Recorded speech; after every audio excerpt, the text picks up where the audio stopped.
HSBC Malta ħabbret li Credja Bank ewlieni fil-Greċja ser jakwista fideħ ma' 70% ta' shareholdings ta' HSBC Continental Europe, dan bil-prezz ta' 200 miljun euro. Intant l-azzjendi monetarji ser ikollhom l-għażla li jew jaċċettaw din l-offerta jew inkella jċedu l-isma tagħhom.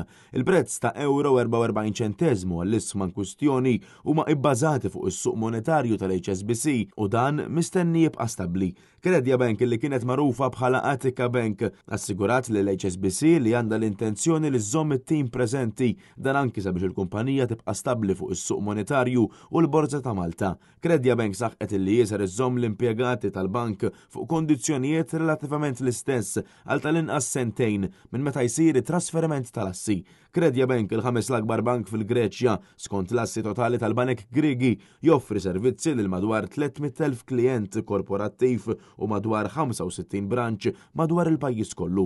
Intant il-kap eżekuttiv ta' Credja Bank Eleni Vretto saħqet il-tir tal-bank li jiġi integrat b'saħħtu fis-suq lokali, dan apparti li tkellmet ukoll dwar kif ser jagħmlu minn kollox sabiex jiġi l-investiment lejn Malta. Hija tkellmet ukoll dwar l-impenn tal-kumpanija lejn l-impjegati u l-klijenti ta' HSBC Malta. Intant lura f'Awwissu bdew id-diskussjonijiet illi waslu sabiex dan it-trasferiment isir trasferiment ta' 200 miljun euro.